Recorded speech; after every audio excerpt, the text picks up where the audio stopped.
Student, I hope you all are healthy and safe at home. My name is Pushpa, your maths teacher.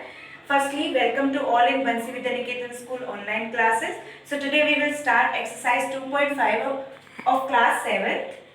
Here, some word problem related questions are in this exercise. So please class, open your page number 40. Here the first question is 2.5 meter cloth is required for a shirt. How many shirts can be made from a piece of cloth 17.5 metre long? मतलब 2.5 metre cloth चाहिए होता है आपको एक shirt को prepare करने के लिए। आपके पास टोटल क्लॉथ है बेटा 17.5 मीटर लॉन्ग। अब उसमें पूछा हुआ है कि आप इस क्लॉथ से कितनी शर्ट बना सकते हैं। तो बेटा एक चीज मैं आपको बता दूं, कभी भी आपको किसी भी चीज के पार्ट निकालने होते हैं। जैसे मान लो मेरे पास टोटल क्लॉथ ही है, ठीक है, इसमें से 2.5 मीटर का यूज करके मैंने एक शर्ट बना दी। अब और जो ये क्लॉथ बच गया उसमें ये पूछा हुआ है कि कितनी शर्ट्स प्रिपेयर करी जा सकती है यहाँ पे। तो 2.5 मीटर, ये देखिए आप क्या करोगे, इसको 2.5 मीटर के पीसेस में कट करना स्टार्ट कर दोगे। तो कभी भी बेटा देखो ऐसे क्वेश्चन आता है, इसमें आपने क्या किया, पूरे क्लॉथ को डिवाइड किया ना, कट किया। तो कभी भी ऐसे क्वेश्चन आएगा, आप हमेशा याद रखना, अगर आपको पार्ट्स निकालने हैं, कोई भी नंबर्स में निकालना है कि नंबर ऑफ क्लॉथ्स बताओ, number of something, anything, number of कुछ भी हो सकता है, तो आप हमेशा उसमें डिवाइड करेंगे, ठीक है। तो मैंने यहाँ पे देखो पहले मैंने लिखा है कि टोटल क्लॉथ फॉर शर्ट्स के लिए कितना क्लॉथ है, total 17.5 metre. Now shirt required for cloth, एक शर्ट को बनाने के लिए कितने क्लॉथ की जरूरत होती है, 2.5 metre. Now number of shirts निकालनी है ना आपने, यहाँ पे देखो नंबर निकालना है ना, तो हमेशा क्या करेंगे, डिवाइड। मैंने बता दिया आप इस कपड़े को कट ही तो करोगे, तो डिवाइड ही तो कर रहे हो आप उसको 2.5 मीटर के पीसेस में। तो मैंने यहाँ पे 17.5 को डिवाइड कर दिया 2.5 से। अब बेटा आपको पता है डेसिमल को रिमूव करने के लिए क्या होता है, डेसिमल के बाद जितने डिजिट होती हैं उतने 10, 100, 1000 जीरो आ जाते हैं नीचे।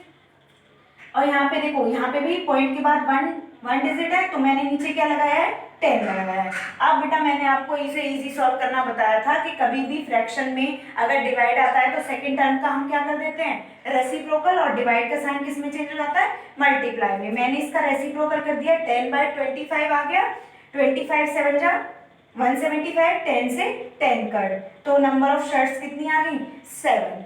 ये आपका आंसर हो जाएगा। और बेटा अगर कभी भी आपको किसी भी ज्यादा की कॉस्ट दे रखी है, जैसे मान लो मैं एक और एग्जांपल लेती हूँ कि आपके पास 10 पेंसिल है, 10 पेंसिल में आपके पास वो जो 10 पेंसिल है वो 100 रुपीज की आती है, और एक पेंसिल की कॉस्ट आपको फाइंड आउट करनी है। तो आप उसमें क्या करोगे, देखो बेटा फिर से नंबर ऑफ पेंसिल आ गया एक तरीके से। तो मैंने बताया ना, जब भी आपको नंबर निकालने हो और जब भी वन की कॉस्ट निकालनी हो, सिंपल सी थिंग, जब भी आपको किसी भी चीज की वन की कॉस्ट निकालनी है, जिसमें मुझे वन पेंसिल की कॉस्ट बतानी है, तो हम उसमें क्या करेंगे, डिवाइड करेंगे। अब मैं 100 को 10 से डिवाइड कर दूंगी तो कितना आ जाएगा, 10 आ जाएगा। तो एक पेंसिल की कॉस्ट कितनी हो जाएगी, 10 रुपीज हो जाएगी। तो याद रखना बेटा, कभी भी आपको नंबर्स में number of shirt, number of pen, number of pencil इस टाइप से निकालना होगा तो आप डिवाइड करोगे। और अगर आपको कभी भी वन की कॉस्ट निकालनी होगी किसी भी चीज में, अगर मान लो कि जैसे कोई भी एग्जांपल ले सकते हो आप उसमें, जैसे मैंने अभी पेंसिल का एग्जांपल लिया, उसमें वन की कॉस्ट निकालनी थी, तो भी आप क्या करोगे, डिवाइड करोगे। So now our second question is, the resins are sold at the rate of ₹175.75 per kilogram. Find the cost of 17 kg of resins. What is the meaning of resins? Resin होता है बेटा, जो आपने देखा होगा गोंद नहीं होती है जो पेड़ों में से निकलती है, उसको रेसिन बोला जाता है। तो उसने बोला है कि जो रेसिन की कॉस्ट है वो कितनी है, 175.75 पर किलोग्राम। 1 किलोग्राम की कॉस्ट दे रखी है, और उसने बोला find the cost of 17 kg of resin. 17 kg 17 kilogram की हमें क्या करनी है, कॉस्ट निकालनी है रेसिन की।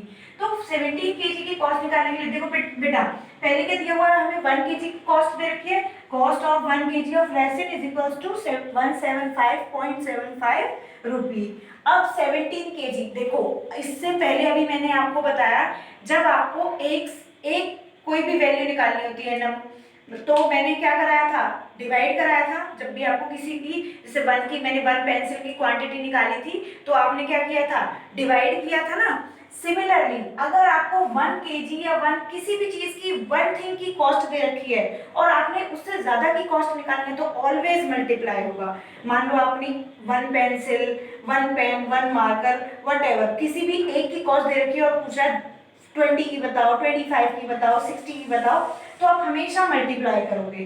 तो यहाँ पे देखो बेटा, मैंने 17 kg की निकालनी थी, 1 kg की कॉस्ट दी हुई थी, तो मैंने क्या किया है, इसे मल्टीप्लाई किया है। अब सिमिलरली मल्टीप्लाई है, डेसिमल है, डेसिमल को रिमूव करने के लिए क्या करेंगे, अपॉन में कितना आ जाएगा, यहाँ पे 2 टर्म है तो 2 डिजिट होने की वजह से क्या आएगा 100 मल्टीप्लाई बाय 17। अब इसको इससे मल्टीप्लाई करेंगे कितना आ जाएगा 2 करेंगे तो 298,775 अपॉन में 100 आ जाएगा। अब देखो नीचे 2 जीरोस है तो दो डिजिट के बाद क्या आ जाएगा, डेसिमल आ जाएगा। तो आपकी 17 kg रेसिन की कॉस्ट कितनी हो जाएगी 2987.75। This is the answer.